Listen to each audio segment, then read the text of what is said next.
Ay mga mahal, ang ating topic ngayon ay tanong ni Sir Eds Bawa.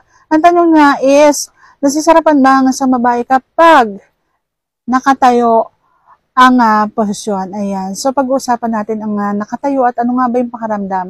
At masarap nga ba ito? So pag-uusapan natin yan. Pero bago yan, kung bago ka pa lang sa akin channel, please consider to like this video and subscribe my channel. Ang sagot ko po is para sa akin, bilang ako ay isang babae, para sa akin lamang ha. Para sa akin, hindi po ako nasarapan. Ayan.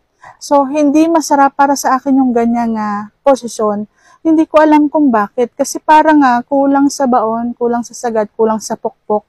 Yung ganun, yung ganun yung pakaramdam. Hindi ko alam sa ibang babae guys. Siguro ba, para lamang ito doon sa mga fit yung katawan, yung mga sexy, yung mga gymnastic. Ayan.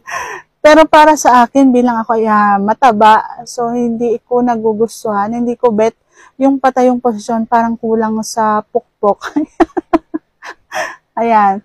So parang gusto mong panggigilan pero hindi mo maabot yung ganong, yung gusto mong maabot niya pero hindi maabot. Ayan.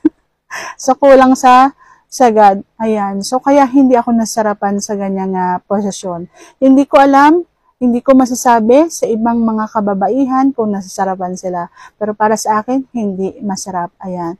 So, ayan lamang ang aking masasagot for today's video. Sana nagustuhan mo ang aking sagot. Sir Eds Bawa. And if you like this video, please consider to like and subscribe my channel. Thank you for watching. See you on my next vlog.